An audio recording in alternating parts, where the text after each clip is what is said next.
We are going to Rutter's right now to get our People morning... love it when I talk like this. Yeah. We're going to go to Rutter's right now and get our morning coffee, and then we're going to go down to the land, and then Nathan wants to show me his flip property, and then we're going to go swap out my car for one of the work cars and go down to the new funeral home, and you're going to come along with us. And Nathan is with us. Good morning. How you doing? We went out to dinner last night.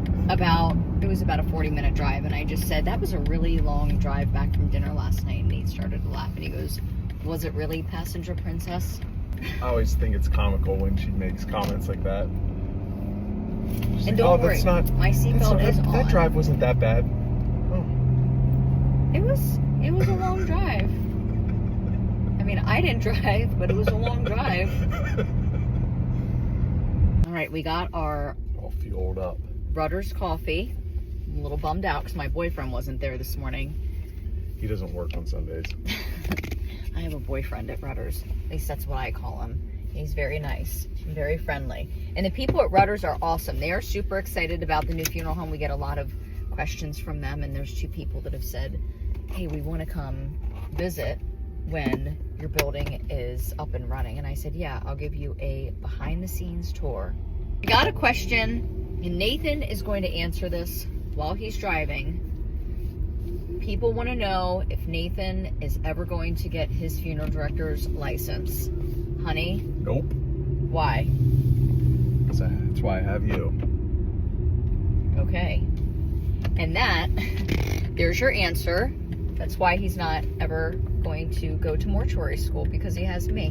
But in all seriousness, we balance everything very well. Nathan is a business person. I am not.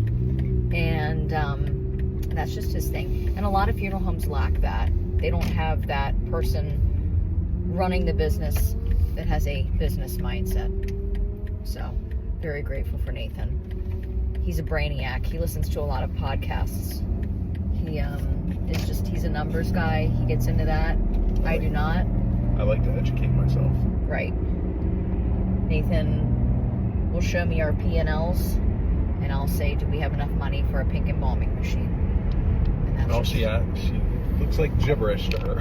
All right, you're probably wondering, why are you wearing your hat and your vest and your boots on a Sunday? No one's down here working.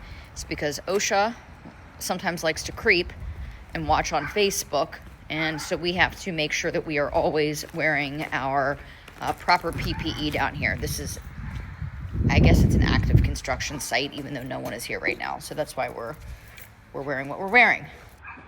Here is the chapel. I showed you in the one video when we went to the stained glass company. That is the round stained glass window. All the other stained glass windows will go on the side here. There are 4 windows. And then this is the hallway. I love these arches. This is the hallway that leads to a clergy room here. We have a family room. A lot of times families bring children to services. Kids want nothing to do with the funeral. And so they need a place to sit and watch TV and color. We'll have some coloring books, a TV table, games for them. This is a separate stateroom, also for overflow if we have a huge service. Look at this doorway. Wow. These are bathrooms back here. We have office space here. Here's Nate's office, my office, and then I believe Chad's office is going to be back here. Addie is going to have an office area here.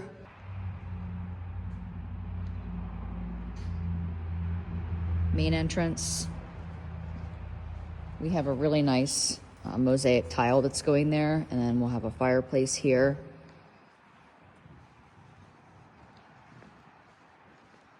Hallway that leads down to the chapel and the staterooms.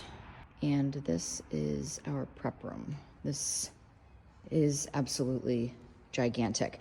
This is a prep and dressing area.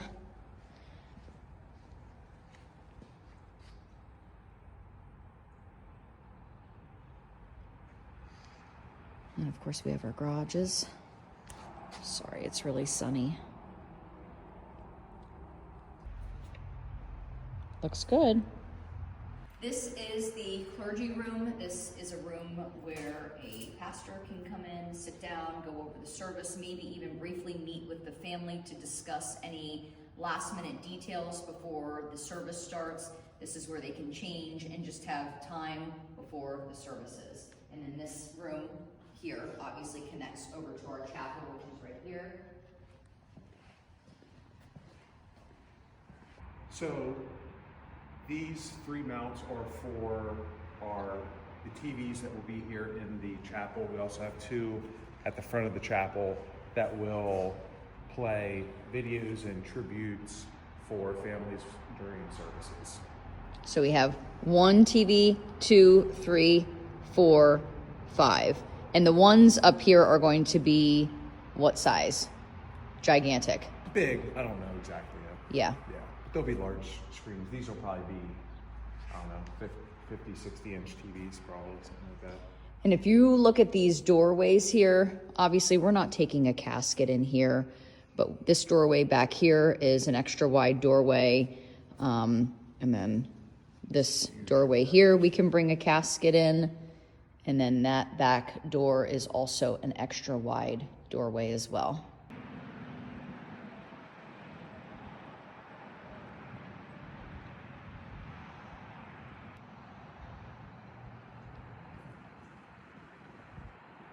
Behind me is parking. We are going to have 160 parking spaces here with the township, and for anyone who has gone through this process before, you probably know that you are required to have a certain amount of parking spaces depending on your square footage. Well, we were told that based on our square footage, we needed upwards of 234 parking spaces.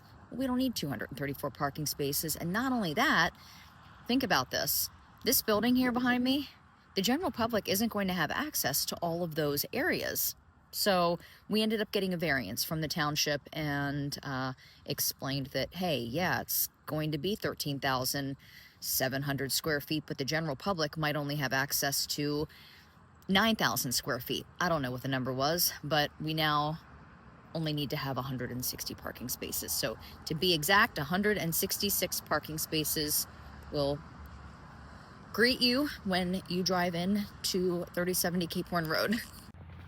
Are we going to bring all of our filing cabinets with us? All the files from the 1950s? Every single one. What's that in the corner? Your tub. My tub? Princess's tub. I need a bathtub at the funeral home. Like, That's look at where the it's gonna ceiling go. height here. It's great. 12-foot ceilings everywhere. Love it. So this is our 3-car garage, and one thing that was very important to me with this new build was to have the ability to wash cars indoors.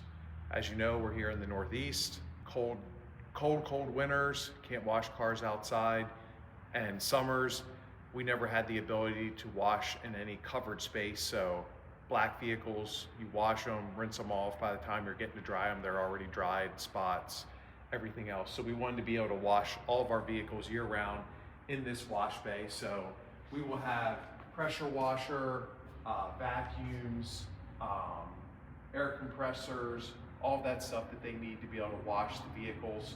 And then the floor is tilted that all of the excess water will run to the front of these drains. And then we'll also have a slidable canopy, if you want to call it, that will come across here, that when we wash the cars, that the excess water spray isn't falling off onto the other vehicles.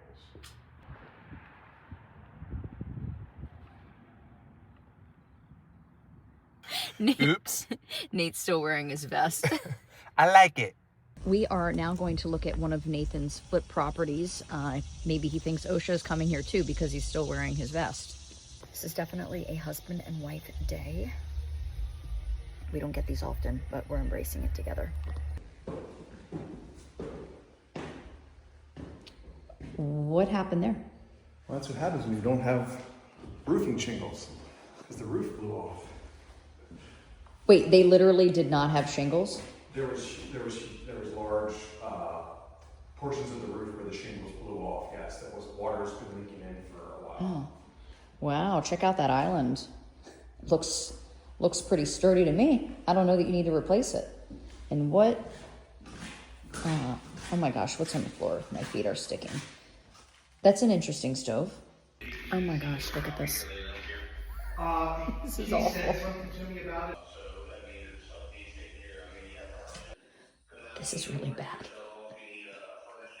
All right, you have heard me talk before about the narrow hallways that we deal with and cots and the portable cot that we use. This is a prime example of a hallway that we would need to use our portable cot in, because turning this corner here or going into this room with a full-size stretcher, it's not gonna happen. Here's also another prime example of why we would bring a portable cot into a home. These steps here would definitely pose an issue. And so what we would do is we would leave our main cot outside. We would bring our portable cot in, up the steps and down the hallway. We've definitely gone into basements before for first calls. And it's always nice to have that portable cot. Babe, you have your work cut out for you. What? Oh, Here. This is nothing. Just stopped into the funeral home. I made sure to label our champagne bottle from the other day. This is the one that we celebrated with when we bought Berg, and that was the one from Harkins. And I also keep all the awesome letters and just things you guys send. I love hearing from you and keeping in contact with you, so thank you for everything. And that's a picture of me and my Nana when I was little. And there's Sam. But, yep, I keep everything there. And there's me and my mother-in-law, my sister-in-law, and the boys. We came in to pick up mail. I have death certificates here with me, and now we're gonna head down to Harkins. I'm gonna take our work car down to Harkins. We just got the Yukon, and now we are heading down to Harkins. We've been putting a lot of mileage on our personal cars. Dusty had commented on a video, and he wanted to know if I'm afraid or if we are afraid of SCI. SCI stands for Service Corporation International. They own a bunch of funeral homes and cemeteries across the US, and the answer to that is absolutely not. There's a big difference between a big corporation and locally owned and operated. Sparky wants to know if he can come investigate the paranormal activity at Harkins Funeral Home. Sparky, give me a call. Jason wants to know, how do I like the Dodge embalming machine? I like it. I actually really, really like the Dodge embalming machine. But I also really like the look of the Frigid embalming machine because it's pink. Babe, hint, hint. We got to make room in the budget for that, for the new funeral home. There's a difference between wanting and needing. Actually, I need it. You said it, I don't. I need it. I don't just want it. We need that pink embalming machine.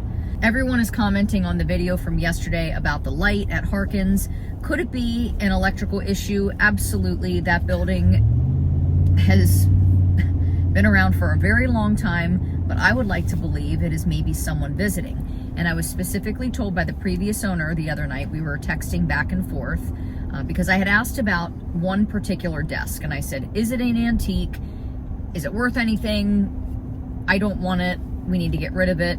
And he said, no, it's not. Get rid of it. But when you go to get rid of it, someone is probably going to turn in their grave. And it was one of the previous owners. And sure enough, that light that was flickering was above the desk that I was cleaning out. People have said, are you keeping any of the historical memorabilia? Yeah, we have tons of boxes and just stuff from many, many, many years ago that has been kept for us. But there's no need to keep gas station receipts from the 90s and just junk, literal junk. Keys to... Who knows?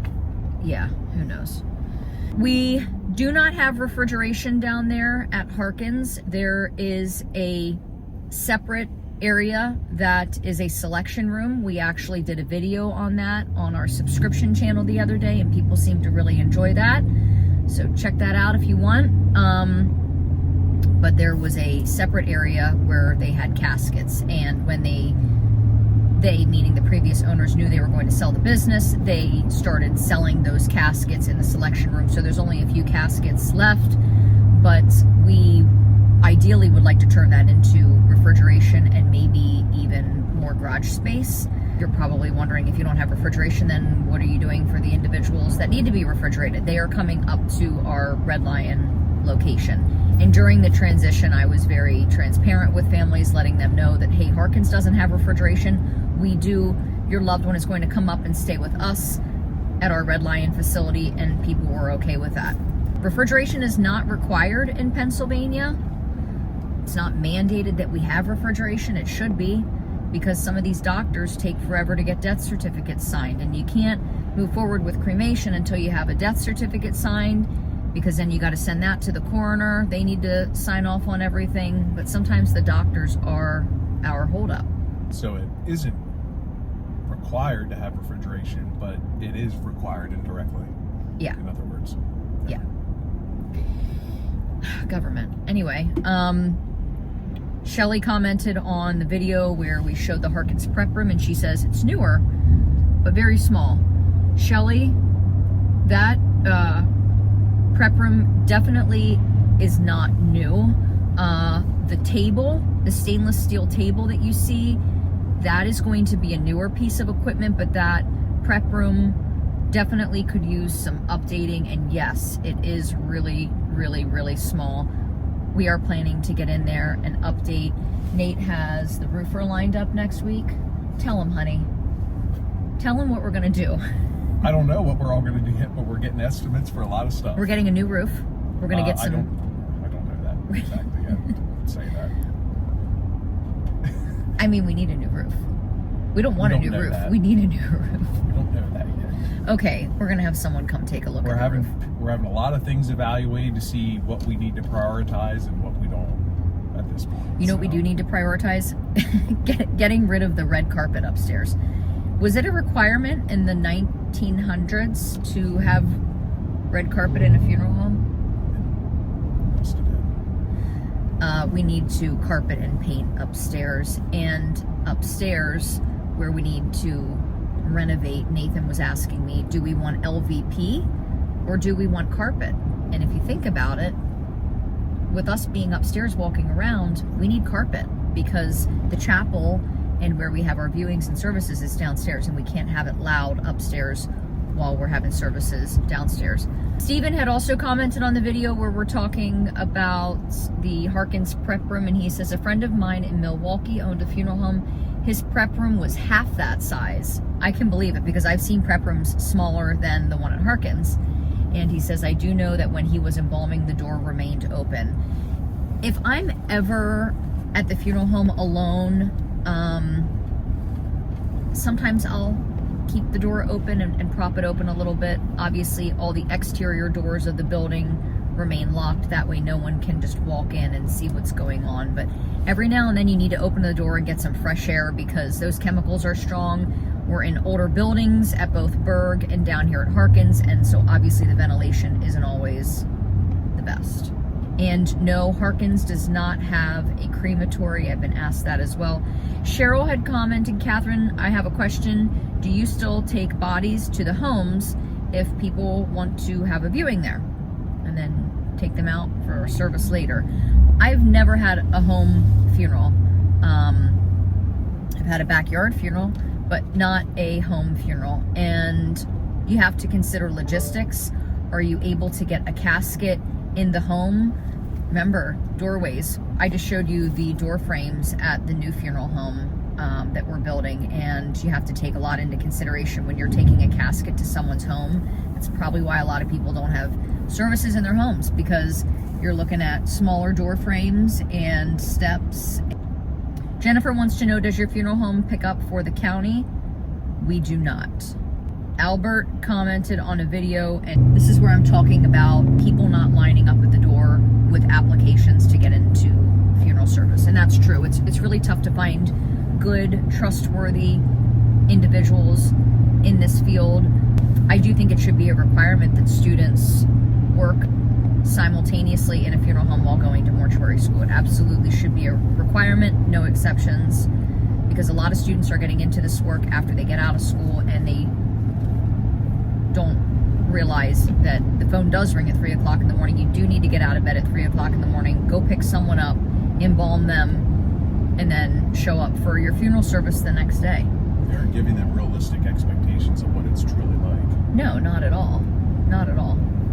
I had a girl come in an interview a couple years ago, and she said she wanted to work 8 to 5. And 8 to 5, yeah, that just doesn't work for us because death doesn't happen just 8 to 5. It happens during birthday parties. It happens on Christmas morning when you're opening presents with your kids. It happens when you're out on a date. Do you remember that? Our date downtown? We had... Never seen you chug a drink so fast in your life. No, just kidding. we had gone out on a date.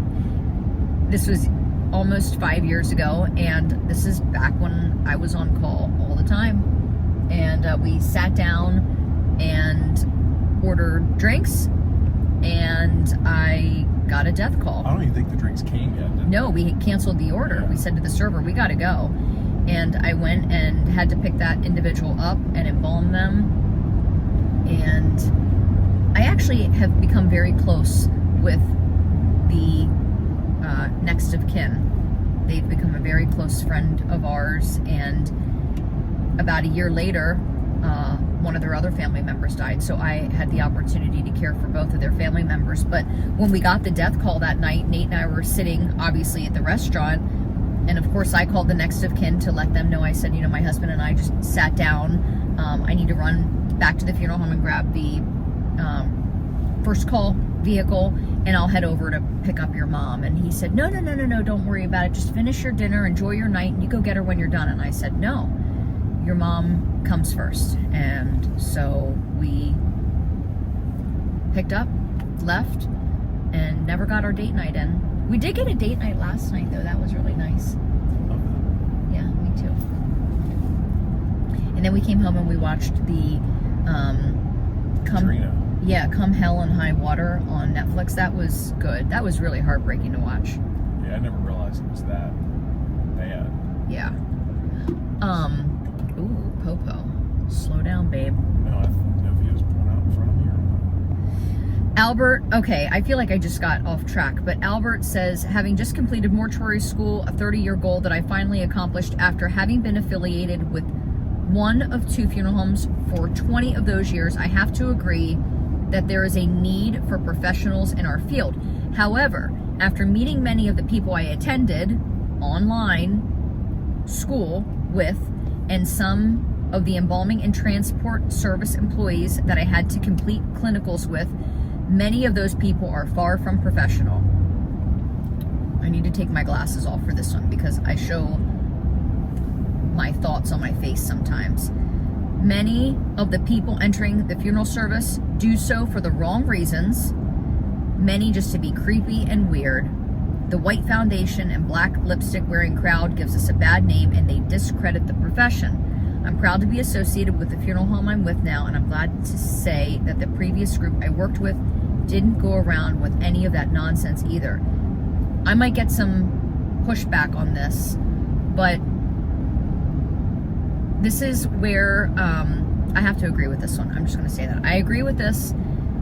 Professionalism is key, and when you have a bunch of tattoos on your arms or rainbow colored hair, families are not going to take that very seriously.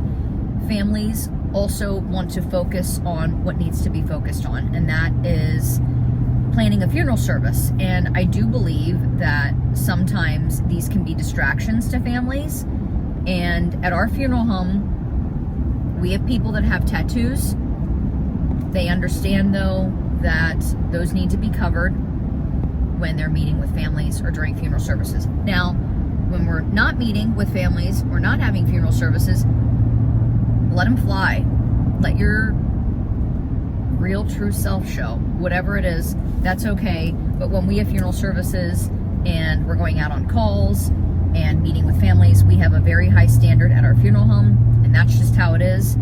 And we are allowed to have those rules at our funeral home. and Nathan and I are the owners, and that's just how the cookie crumbles, right, babe? Correct. It's a distraction from the purpose. It just brings unneeded attention to things that don't need attention. Yeah. So if you're in mortuary school and you're thinking of getting tattoos, think about the placement of your tattoos. I've had tattoos. I've also had them all removed, and getting them removed is much more painful than getting the tattoo itself. But yeah, just think about that before you do it. And I have nothing against tattoos. Some of the most awesome, genuine, cool people I know have tattoos, but they're not for me, and that's that. Nathan actually doesn't have any tattoos. Sure, What I'm else? surprised to hear that. Yeah, I know. Nathan's pretty clean cut. What else? So Albert, yeah, I definitely agree with you on that. And the people that get into this field of work for the wrong intentions. There was a young woman who was newly licensed. I don't know what state she was in. I just remember seeing an article online about her where she cut something off of a man in a prep room.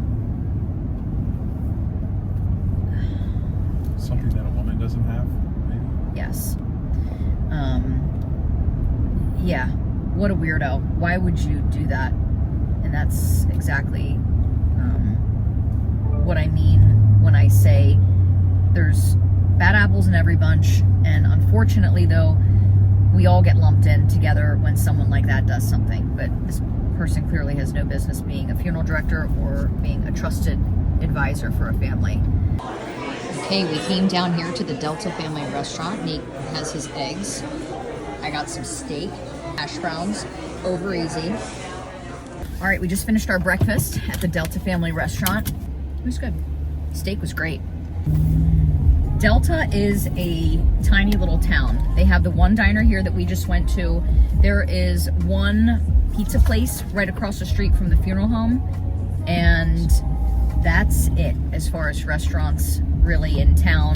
They have the Peach Bottom Inn, and that would be more fine dining, I guess.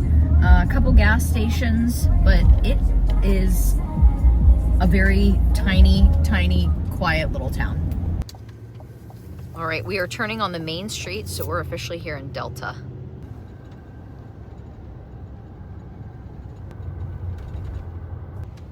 And there's our little funeral home. There's her sign.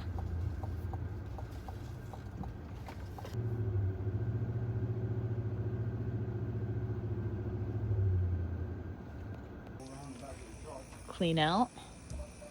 This is the back of the funeral home. Okay, I lied and I said that I would show before and after pictures after we are finished renovating, but I'm actually going to show you now. This is one of the offices upstairs. This needs completely renovated, new carpet and paint. Over here, we have the classic red carpet. And then we have another office over here that we're cleaning out. When you buy old funeral homes, they come with a lot of old things. And back in the day, a lot of funeral homes would provide pajamas for ladies, and they would keep them here at the funeral home, and the families could then just purchase directly from the funeral home. So it looks like we have a pink robe and pajama set and a blue one as well. And we have a file room over here. I was in here yesterday organizing. But this is an old funeral home. It just needs a little bit of TLC. There's an apartment back here. There's my good-looking husband. Yeah, murals, funky colored paint. We have our work cut out for us, but it's nothing we haven't done before, and we'll figure it out. We always do. Right, babe? Absolutely. And this is a little chapel area.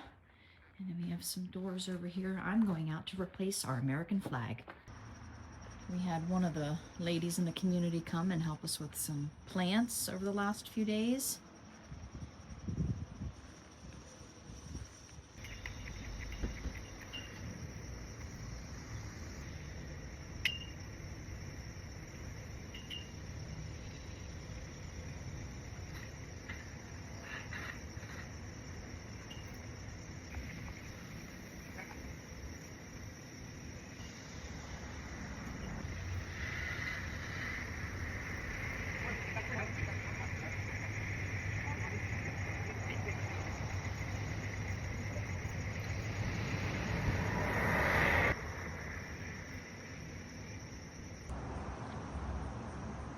This is the funeral home. We're gonna get the shutters painted. We have some window boxes being put in the front here. I want to put some American flags out for Labor Day. Big lawn, lots of trees. Some trees need cut down, but this is it. I love this funeral home.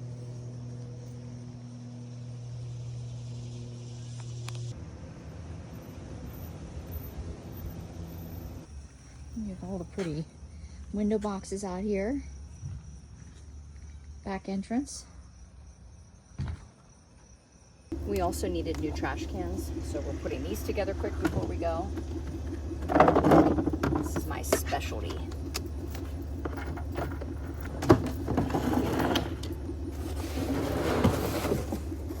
For anyone wondering, these are our cute little dogs.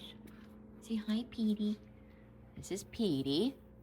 Sam named Petey from Little Rascals. Sam loved Little Rascals when he was younger. And then this is Frank. Yes, I know. I love you. And now we're gonna go get pedicures because Nathan got his... Oh, because my hand was on my face. What? My hand was, I was sitting here like this and I was wondering what my face Nathan got his first pedicure, I don't know, what was it, 9 months ago? And now whenever I book a nail appointment, he goes, can I go along? So we're kid-free. She's lying. She loves when I come. He I don't even practically falls asleep in the pedicure chair. It is nice. It's very Yes. nice. So we're relaxing. We got everything done that we needed to get done this morning. And Max is at the beach with Mimi and Pap. Sam's actually at the beach with his dad as well. And so we are empty nesters this weekend. And hopefully the rest of the day, today and tomorrow, are quiet. And if you need me tomorrow, I'm probably going to be on the sofa all day. Or maybe outside if it's nice. So, all right. That's it. Say bye. Bye. You got to say in your Arnold voice. Billy, you Hasta better. la vista, baby. Billy, you better be watching this. That's for you.